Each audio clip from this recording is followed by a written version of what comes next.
1.5 लाख पृष्ठ याद हैं तो कम से कम 150 पृष्ठ एक बार पूछ लिए जाएं, कोई भी पृष्ठ, और उसके बाद अगर वो सब सुना देते हैं तो सब लोग जय जयकार करेंगे, हम लोग भी जय जयकार करेंगे। छोटे से छोटा, बड़े से बड़ा रामचरितमानस सब कुछ अवधी भाषा में है, संस्कृत में नहीं है। तो क्या तुलसीदास जी विद्वान नहीं थे? दिन भर राधे राधे श्याम श्याम कह रहे हैं, तो राधे राधे श्याम श्याम ये जो शब्द हैं ये संस्कृत भाषा के हैं कि नहीं, और संबोधन विभक्ति में हैं कि नहीं? कि जिसके पास शास्त्र रूपी आंख नहीं है वो अंधा ही है। तो ठीक है, आपके पास ये भौतिक आंख नहीं है, उसके लिए हम कुछ नहीं कहते। रामभद्राचार्य जी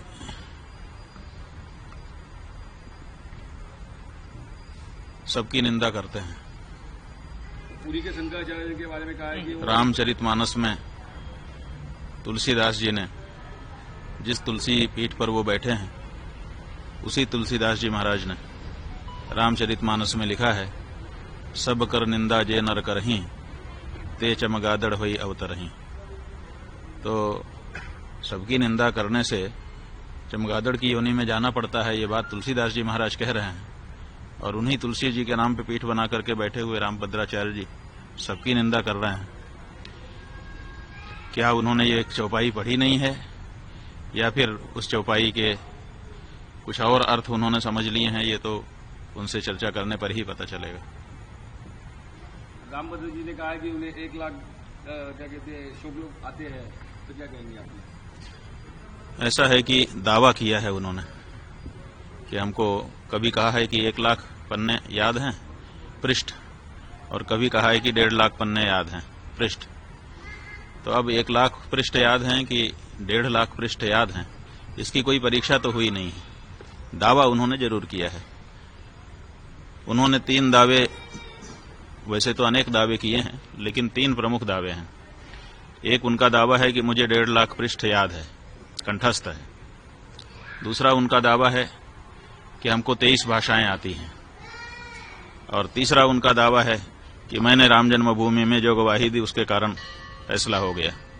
लेकिन इन तीनों दावों की पुष्टि अभी नहीं हुई है, क्योंकि 1.5 लाख पृष्ठ उनके कंठ में हैं, कभी परीक्षा तो हुई ही नहीं है। तो बिना परीक्षा के दावा ही है। इसलिए हम चाहेंगे कि 1.5 लाख पृष्ठ कौन कौन से हैं उनको निकाल के एक जगह पे रखें, और फिर लोगों को आमंत्रित कर दें कि आइए, जिसको किसी भी प्रश्न से पूछना हो हमसे पूछिए, हमको सब कंठस्थ है। 150 पृष्ठों से 1.5 लाख पृष्ठ याद हैं तो कम से कम 150 पृष्ठ एक बार पूछ लिए जाएं, कोई भी पृष्ठ, और उसके बाद अगर वो सब सुना देते हैं तो सब लोग जय जयकार करेंगे, हम लोग भी जय जयकार करेंगे, है ना। ये विश्व के लिए बड़ा अचंभा होगा कि हमारा एक संत 1.5 लाख पृष्ठ कंठस्थ करके बैठा है। तो हम चाहेंगे कि अब ये मौका आ गया है कि वो 1.5 लाख पृष्ठ कौन कौन से हैं छांट दें, और उनको एक मेज पर सजा दिया जाए, और फिर लोगों को बुला लें। 150 पृष्ठ केवल पूछे जाएंगे। अगर 150 पृष्ठ कंठस्थ उनको हो गए उनमें से, तो हम लोग मान लेंगे कि सब कंठस्थ हैं। वो कहते हैं कि 23 भाषा हमको आती है। अभी तक उनका कोई भी वीडियो YouTube पर खोजने से हिंदी के अलावा दूसरी भाषा में मिलता नहीं है। तो अगर 23 भाषा आती होती तो 23 भाषा में उनका कोई न कोई प्रवचन होता कहीं न कहीं। तो 23 भाषा कौन कौन सी है उसकी सूची वो बता दें। तो 23 उन भाषाओं के जो विद्वान हैं उनको हम लोग भेजेंगे। 40-40 मिनट का एक संवाद उसी भाषा के विद्वान के साथ उनका हो जाए। जय जयकार कौन नहीं करेगा, सब करेंगे। और तीसरी बात यह है कि वो कहते हैं कि राम जन्मभूमि में हमारे कारण फैसला आ गया, हम ही हैं। तो वहां के वकीलों ने तो इसके विरुद्ध बताया है, वहां के जज ने तो इसके विरुद्ध बताया है, इसलिए इसमें भी शंका हो गई है। इसलिए इस बारे में भी प्रमाण उनको सामने रख देना चाहिए, और ये कहना चाहिए कि जो वकील और जो जज कह रहे हैं वो गलत है। लेकिन ये नहीं उन्होंने कहा है। जो उनको गलत बता रहे हैं उनको उन्होंने गलत नहीं कहा है, प्रेमानंद जी को गलत कह रहे हैं। और प्रेमानंद जी क्यों गलत हैं? क्योंकि वो संस्कृत नहीं बोलते हैं। तुलसीदास जी जिनकी पीठ पर आप स्वयं बैठे हुए हो, उन्होंने भी तो अवधी भाषा में रामचरितमानस लिख दिया। संस्कृत में क्यों नहीं लिखा उन्होंने? क्या संस्कृत बोलना ही विद्वत्ता होती है? क्या गोस्वामी तुलसीदास जी विद्वान नहीं थे कि वो अवधी भाषा में महाकाव्य की रचना कर रहे थे, अवधी भाषा में राम जी के गुणगान कर रहे थे? अगर संस्कृत में बोलना ही विद्वत्ता है तो इस सिद्धांत के अनुसार तो तुलसीदास जी भी विद्वान नहीं आपकी दृष्टि में होंगे, क्योंकि उनका तो सारा का सारा साहित्य, चाहे वो बरवे रामायण हो, चाहे वो गीतावली हो, चाहे कवितावली हो, चाहे हनुमान चालीसा हो, चाहे बजरंग बाण हो, छोटे से छोटा बड़े से बड़ा रामचरितमानस, सब कुछ अवधी भाषा में है, संस्कृत में नहीं है। तो क्या तुलसीदास जी विद्वान नहीं थे? तो ये जो परिभाषा आप लेकर के आए और हमने ये पूछा है कि आप ये बताइए, प्रेमानंद जी महाराज दिन भर राधे राधे श्याम श्याम कह रहे हैं, तो राधे राधे श्याम श्याम ये जो शब्द हैं ये संस्कृत भाषा के हैं कि नहीं, और संबोधन विभक्ति में हैं कि नहीं? और जब संबोधन विभक्ति से अपदम न प्रयुंजित, अपद नहीं बोलना चाहिए, और वो उसको पद बना करके संबोधन विभक्ति में ढाल करके अगर दिन भर उच्चारण कर रहे हैं, तो आपसे ज्यादा संस्कृत तो वो बोल रहे हैं। आप कितनी देर संस्कृत बोलते हैं दिन भर में? बताइए। केवल प्रवचन में जहां उदाहरण देने का अवसर आता है, कुछ श्लोक आप बोलते हैं, उतना ही तो संस्कृत आपके द्वारा बोला जाता है, और वो दिन भर राधे राधे श्याम श्याम रटते हैं, जो कि पद है, जो कि संस्कृत व्याकरण की दृष्टि से शुद्ध शब्द है। तो वो तो आपसे ज्यादा संस्कृत रोज बोल रहे हैं, और आप कह रहे हैं कि वो संस्कृत नहीं बोलता है। माने संबोधन विभक्ति में जब भगवान का नाम बोला जाता है तो क्या वो संस्कृत नहीं होता है? और अगर संस्कृत होता है तो वो तो संस्कृत ही बोल रहे हैं, दिन भर संस्कृत बोल रहे हैं। आप उनको क्यों कह रहे हैं कि वो संस्कृत नहीं जानते हैं? तो ये जो बातें हैं, इन सब से पता चलता है कि या तो उनकी बात को ध्यान ही देना छोड़ दिया जाए, बिल्कुल अप्रमाण मान लिया जाए, और या तो फिर उनको अपनी योग्यता और अपने जो दावे हैं उनको जनता के सामने आकर के प्रमाणित कर देना चाहिए। हम कहना चाहेंगे, वो पुरी के शंकराचार्य जी को कहते हैं कि वो संस्कृत नहीं बोलते हैं। संस्कृत नहीं बोलते, कोई इच्छा से बोलता है? भाषा जो है वो विवक्षाधीन होती है। विवक्षा का मतलब होता है बोलने की इच्छा। हमको इच्छा होगी तो हम बोलेंगे, इच्छा नहीं होगी नहीं बोलेंगे। कोई हमको जबरदस्ती करेगा कि तुम यही बोलो? ये तो महाराष्ट्र के ठाकरे बंधु हो गए कि बोलना ही पड़ेगा। अरे भाषा जो है, भाषा का नियम है, वो विवक्षाधीन होती है। जो बोलना चाहता है वो बोलता है, जिसको नहीं इच्छा होती है नहीं बोलता है। कौन सा शब्द मैं बोलूंगा ये कोई हमको बताएगा? हम खुद बोलते हैं। जब हमको जिस शब्द की इच्छा होती है उस शब्द का उच्चारण अपने मुख से हम करते हैं। भाषाएं जो होती हैं वो विवक्षाधीन होती हैं, बोलने की इच्छा के अधीन होती हैं। तो ऐसी परिस्थिति में वो नहीं बोलते हैं उनकी इच्छा, लेकिन वो संस्कृत के विद्वान नहीं है, ऐसा तो नहीं है। हम तो जहां तक हम देखिए, हमने पुरी के शंकराचार्य जी का भी प्रवचन सुना है, गंभीरता से सुना है, और इनका भी प्रवचन सुना है, और हम ये कह रहे हैं कि पुरी के शंकराचार्य जी इनसे बहुत बड़े विद्वान हैं। तो ऐसी परिस्थिति में जिन शब्दों का प्रयोग पुरी के शंकराचार्य जी करते हैं हिंदी में भी, उनके अर्थ लगाना इनके लिए कठिन हो जाएगा। इसलिए किसी को भी आप मूर्ख कह दो, इससे आपकी मूर्खता का जरूर पता चलता है।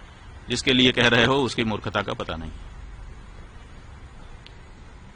सर वो हमेशा परंपरा पे बात करते हैं, तो उस पर क्या कहना चाहेंगे? अब भाई वो तो जिसका जो स्वभाव होता है वो करता रहता है। हम तो जो हमारे आदरणीय पुरुष हैं उनके ऊपर जो टिप्पणी की गई है उससे आहत हैं। चारों शंकराचार्यों को उन्होंने कह दिया, आदि शंकराचार्य को उन्होंने कह दिया, इसके लिए हमको बोलना पड़ रहा है। अन्यथा बहुत से लोग बहुत कुछ करते रहते हैं, कहां कोई बोलता है? हम भी नहीं बोलते हैं। लेकिन एक समय आता है जब आपकी अति हो जाती है, सीमा का अतिक्रमण आप कर जाते हैं, तो उसके बाद फिर बोलना ही पड़ता है। तो अब ऐसी ही परिस्थिति हो गई है कि बिना बोले काम नहीं चल रहा, इसीलिए बोलना ही पड़ गया। बोल करके कोई खुशी भी नहीं है हमको, लेकिन मजबूरी है, बोलना पड़ेगा। अन्यथा उनकी जो तथ्यहीन बातें हैं, जनता के दिमाग में यही हो जाएगा कि ये तथ्यपूर्ण कह रहे हैं।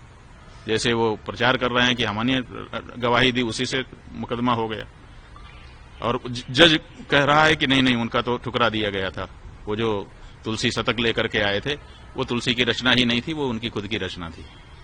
तो आप झूठी रचना लेकर के कोर्ट में चले जाते हो और कोर्ट में वो आपका प्रस्तुत किया गया जो प्रमाण है वो अप्रमाणित हो जाता है, तो कोर्ट ने तो घोषित कर दिया एक तरह से कि आप अप्रमाण हैं, जिसको आप प्रमाण मान करके गए थे। तुलसी शतक नाम का एक ग्रंथ बना करके ये ले गए थे राम जन्मभूमि के मुकदमे में गवाही देने के समय में। कोर्ट ने कहा कि ये प्रमाण नहीं है। क्यों कहा? क्योंकि जिरह में पूछा गया इनसे कि आपने ये तुलसी शतक कहा है, ये इससे पहले कहां प्रकाशित हुआ था, कहां इसकी पांडुलिपि आपको मिली, किस सन में किस किस संस्थानों ने इसको छापा, पहले किसी ने इसको पढ़ा? तो ये कुछ नहीं बता पाए। तो इनका तुलसी शतक अप्रमाण हो गया। तो जब आपका प्रस्तुत किया गया तुलसी शतक अप्रमाण हो गया तो आप भी अप्रमाण ही हो गए ना। जिस प्रमाण को हम लेकर के गए थे अगर वो प्रमाणित नहीं हुआ, इसका मतलब कौन अप्रमाण हुआ? वही तो जो उसको लेके गया था। तो कोर्ट ने आपको पहले ही अप्रमाण घोषित कर रखा है, आपके प्रमाण को अस्वीकार कर दिया गया है, तो आप पहले ही घोषित अप्रामाणिक व्यक्ति हो। आपसे अब क्या कहा जाए? आप तुलसी के नाम का पीठ बना लेते हो। तुलसी के नाम का पीठ कोई कैसे बना सकता है? तुलसी के नाम का पीठ तुलसी बना सकते हैं, तुलसीदास जी ने तो कोई ऐसा पीठ बनाया नहीं। तो आप तुलसीदास जी के नाम को बुनाने के लिए तुलसीदास जी के नाम का पीठ बना लो, बना के बैठ गए। क्या परंपरा है आपकी? आपके पहले कौन रामानंदाचार्य था जिसकी गद्दी पे आप बैठे हो? अगर आपसे यह प्रश्न पूछा जाए तो आप क्या बता पाओगे? आपको यही बताना पड़ेगा ना कि मैंने प्लाट खरीदा, मैंने मठ बनाया, उसमें एक चबूतरा बना लिया, उसके ऊपर मैं बैठ गया हूं। इससे कोई रामानंदाचार्य हो जाएगा? और रामानंदाचार्य जी ने भाष्य लिखे और उनके भाष्यों के होते हुए आपने स्वयं भाष्य लिख दिए और कह रहे हैं कि इस समय मैं ही केवल भाष्य करता हूं, दूसरा कोई भाष्य करता नहीं है। चारों शंकराचार्यों ने भाष्य नहीं लिखा है। अरे भाई, चारों शंकराचार्यों ने भाष्य क्यों नहीं लिखा है? चारों शंकराचार्य शंकराचार्य हैं और शंकराचार्य जी का भाष्य उपलब्ध है। जो चार शंकराचार्य हैं देश में वो चारों शंकराचार्य हैं। अहम एव इति विज्ञेयः, एवकार लगा हुआ है। इसका मतलब है कि ये चारों शंकराचार्य शंकराचार्य ही हैं और इन्हीं का लिखा हुआ तो भाष्य है, वो शांकर भाष्य। तो हमने क्यों नहीं लिखा है? हमारे नाम का भाष्य है और हम विद्यमान हैं, वो भाष्य हमारा ही है। उस भाष्य के बारे में जो चर्चा करनी हो करो, हमारा भाष्य है वो। हमको अलग कब लिखना पड़ेगा? जब हम शंकराचार्य के विरुद्ध मत वाले होंगे, शंकराचार्य जी का मत हमको सही नहीं लगेगा, तब हम नया भाष्य लिखेंगे। तो रामानंदाचार्य का मत इनको सही नहीं लगा, तभी ना इन्होंने नया भाष्य लिखा और खुद को रामानंदाचार्य कह करके पुजवा रहे हैं। रामानंदाचार्य के भाष्य को खारिज करके अपना स्वयं का भाष्य लिखने वाला व्यक्ति रामानंदाचार्य जी के नाम को भुना रहा है। रामानंद संप्रदाय के जो लोग हैं, हमको तो उनके ऊपर तरस आता है कि रामानंदाचार्य जी के भाष्य को अस्वीकृत करके स्वयं का भाष्य लिखने वाला व्यक्ति आपके बीच में रामानंदाचार्य बन के बैठा है और आप लोग चुप हैं। क्यों चुप हैं? प्रश्न उठता है।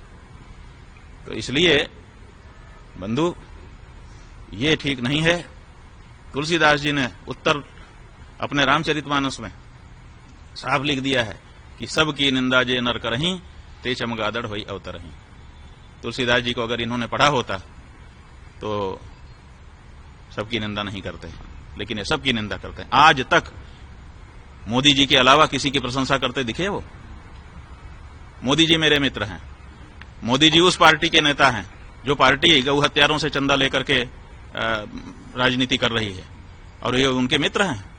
कोई धर्माचार्य, गौ भक्त उस व्यक्ति को अपना मित्र कहेगा?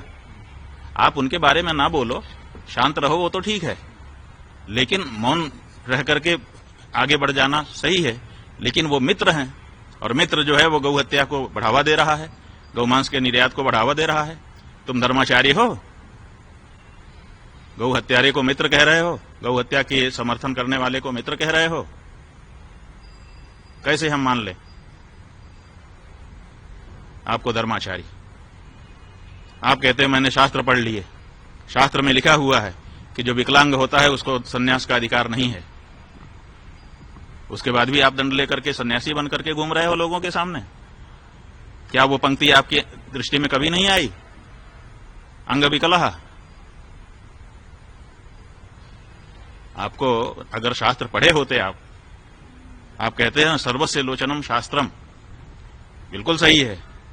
यस्य नास्तिंध एव सह, आप इस पंक्ति का उदाहरण देते हो अपने वक्तव्य में कि जिसके पास शास्त्र रूपी आंख नहीं है वो अंधा ही है।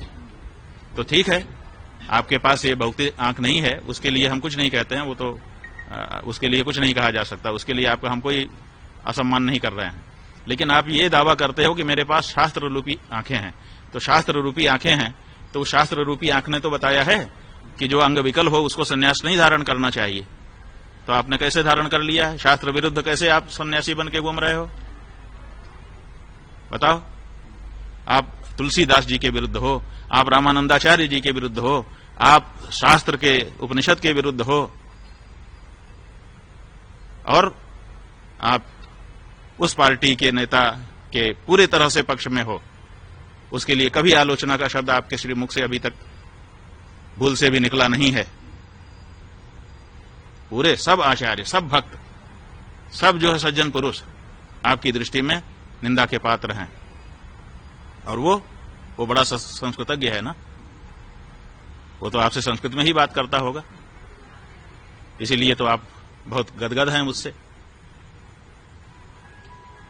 वो कौन सी संस्कृत है जिसके कारण वो आपका सम्माननीय है और बाकी सब निंदा के पात्र हैं आपके लिए? तो इसलिए ये जो व्यक्ति है ये पूरी तरह से अशास्त्रीय कार्य करता हुआ केवल राजनीतिक साठगांठ से बड़े बड़े पुरस्कार लेकर के अपने आप को और अपने मुंह से अपनी प्रशंसा करता है। तुलसीदास जी, जिनको सारा संसार विद्वान मानता है, वो कहते हैं कि सत्य कहूं लगी कागज कोरे, कभी तो विवेक एक नहीं मोरे। कोरे कागज पे लिख के कहता हूं कि मुझे कविता विविता करना आता नहीं है, मैं विद्वान नहीं हूं। वो विद्वान, अपने मुख से थोड़े अपनी प्रशंसा की जाती है। विद्यमान रन पाई रिपु कायर कतहि प्रताप। जो कायर होता है वो अपनी प्रशंसा अपने मुख से करता है। अपने मुख से अपनी करनी बार अनेक भांति बहुबरनी। अपने मुंह से अपनी प्रशंसा नहीं होती रामानंदाचार्य जी। जब दूसरे प्रशंसा आपकी करें तब आपकी प्रशंसा होती है। इसलिए हम तो केवल देखो भैया, ज्यादा नहीं कहना चाहते। बहुत दिन से लोग कहते रहते थे, बार बार दिखाते रहते थे इनके वक्तव्य, हम लोग कुछ नहीं बोलते थे। क्यों नहीं बोलते थे? क्योंकि विधर्मियों को यह कहने का मौका मिलता है कि देखो आचार्य लोग आपस में लड़ रहे हैं, तो ऐसा मौका हम क्यों दें, इसीलिए नहीं बोलते थे। लेकिन अब बिना बोले नहीं रहा जा रहा है, क्योंकि अब आप आदि शंकराचार्य को बोल रहे हो, अब आप चारों पीठों के शंकराचार्यों को बोल रहे हो, आप जो है भक्त हृदय प्रेमानंद जी उनको बोल रहे हो, और इसी तरह से जाने किसको किसको बोल रहे हो, किसी को आप छोड़ ही नहीं रहे हो। तो ऐसी परिस्थिति में जनता को जानकारी रहे इसके लिए बोल रहे हैं। आलोचना की दृष्टि से अभी भी हम नहीं बोल रहे हैं, और अभी भी हम कह रहे हैं कि उनके पास मौका है। उनके 1000 दावों में से 3 दावे निकाल लिए। 23 भाषा का मुझे ज्ञान है, आप 23 भाषा के विद्वानों को हम भेजते हैं आपके पास, आप सूची दीजिए, आप उनसे 20-20 मिनट 40-40 मिनट संवाद करके दिखाइए उन सभी भाषाओं में जिन भाषाओं का आप दावा करते हैं। हम खुद जयकारा लगाएंगे आपकी इस प्रतिभा के लिए। आप कहते हैं कि मुझे 1.5 लाख पृष्ठ याद है, वो 1.5 लाख पृष्ठ निकाल करके सामने रखिए, उसमें से 150 पृष्ठ केवल हम पूछेंगे, और अगर आपने कंठस्थ सुना दिया हम खुद आपका जयकारा करेंगे। और नहीं, और राम जन्मभूमि के बारे में हमने बता दिया, झूठा दावा कर रहे हो। अगर ये 3 आप नहीं बताते हो तो फिर आपकी कलई खुल जाएगी। ठीक है, जो दावा कोई करता है, जैसे वो कहते हैं कि आप संस्कृत नहीं जानते, संस्कृत नहीं बोलते। जिस विश्वविद्यालय से उन्होंने आचार्य की डिग्री प्राप्त की है, जहां उन्होंने शोध किया है, उसी विश्वविद्यालय से हमने भी आचार्य की डिग्री प्राप्त की है और हमने भी शोध किया है। ऐसी परिस्थिति में उनकी विद्या ज्यादा है, हमारी विद्या कम है, ये कैसे पता चलता है? जब एक ही डिग्री उनके पास भी है हमारे पास भी है, तो उनकी डिग्री सही, हमारी डिग्री गलत? नहीं, दोनों की डिग्री सही है, वो भी विद्वान है। क्यों? क्योंकि परीक्षा लिखी है उन्होंने, उसकी परीक्षा दी है, परीक्षा देने के बाद प्रतिफल आया है, तब वो डिग्री मिली है। ठीक है, तो उसी तरह से अभी भी तो उनको जो दावे वो कर रहे हैं उसकी परीक्षा देनी चाहिए, इसलिए वो परीक्षा दें। अब हमारा यही कहना है, और नहीं तो ये झूठा बोलना बंद करें। ठीक है? हाँ, स्वामी जी, केंद्र सरकार ने संविधान को 130 संशोधन पर जेपीसी का गठन किया है, उसको आप किस तरह देखते हैं? हम तो आप इतनी जल्दी बोल दे रहे हैं, ये बात ही हम नहीं समझ पा रहे हैं कि क्या कहना चाहते हैं आप। केंद्र सरकार ने संविधान के 130 संशोधन पर जेपीसी का गठन किया, उस पर किस तरह देखते हैं? भाई, जेपीसी का गठन करने का तो केंद्र सरकार को अधिकार है। किसी विषय में कोई भी चर्चा करनी है तो उसके लिए पहले संयुक्त संसदीय समिति का गठन किया जाता है। उसमें सब दल के लोग, सांसद बैठ करके विचार करते हैं, तो वो अपनी रिपोर्ट देगी, तब आगे बात बढ़ेगी। तो अगर विचार करने के लिए कोई विषय लाया गया है सांसदों के समक्ष, तो उसमें खराबी क्या है? ये अच्छा है, विचार तो होते ही रहना चाहिए, हर विषय पे विचार होना चाहिए। हम तो कहते हैं कि जैसे उन्होंने जेपीसी गठित कर दिया है, ऐसे ही रामभद्राचार्य पे, धर्माचार्यों को भी जेपीसी गठित कर देना चाहिए।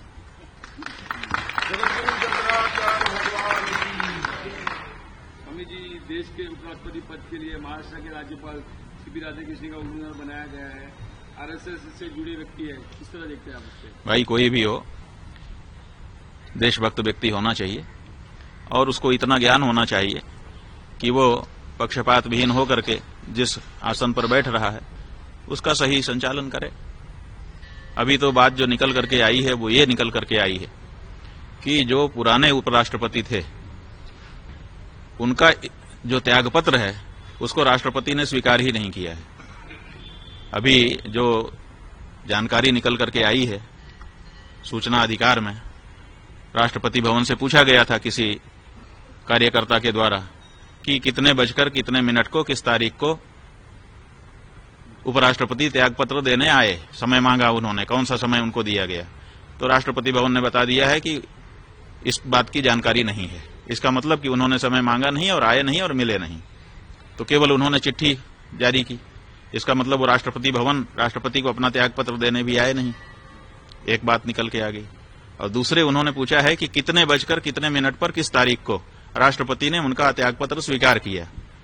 तो इसका भी जवाब राष्ट्रपति के भवन से नहीं दिया गया है और केवल गृह मंत्रालय का एक पत्र जारी कर दिया गया है जिसमें यह कहा गया है कि उनका त्यागपत्र स्वीकार कर लिया गया है और वो मुक्त किए गए। इसका मतलब है कि उपराष्ट्रपति राष्ट्रपति के पास गए ही नहीं और उनका त्यागपत्र उन्होंने सीधे दिया ही नहीं और सीधे उनका त्यागपत्र राष्ट्रपति ने स्वीकार ही नहीं किया है। गृह मंत्रालय के द्वारा यह सूचना अभी तक सामने आई है। तो राष्ट्रपति को उनका त्यागपत्र स्वीकार करने का अधिकार है, गृह मंत्रालय को थोड़ा है। तो इस और त्यागपत्र देने के बाद से अभी तक उनकी कोई सूचना नहीं है कि वो कहाँ है और किस हालत में है। आखिर ऐसा क्या उनको रोग हो गया कि वो गायब हो गए हैं। तो अभी तो उन्हीं को खोजने की प्रक्रिया चल रही है। तो ऐसी परिस्थिति में नए राष्ट्रपति के बारे में हम लोग अभी तो उन्हीं की चिंता कर रहे हैं कि आखिर उनके साथ क्या हुआ और क्या घटनाक्रम है। पहले ये स्पष्ट होना चाहिए। ये उपराष्ट्रपति का जो चुनाव कराया जा रहा है हम समझते हैं कि सही नहीं है। अगर पीछे वाले राष्ट्रपति के साथ ये सब हो सकता है तो अब जो चुना जाएगा उसके साथ भी ये सब हो जाएगा। तो इसलिए चुने जाने के लिए अभी अवसर नहीं है। अभी तो पुराने राष्ट्रपति के साथ क्या हुआ, कौन सी ऐसी घटना घटी कि दिन भर वो काम कर रहा हो, शाम को बोल दिया कि मैं बिल्कुल काम करने लायक नहीं हूं और उसके बाद से गायब हो गया। और राष्ट्रपति के यहां से ये स्वीकारोक्ति ही नहीं आ रही है कि हमने इस तारीख को इतने बजे त्यागपत्र स्वीकार कर लिया। तो अभी इसमें पेंच है बंधु, ऐसा हम समझते हैं।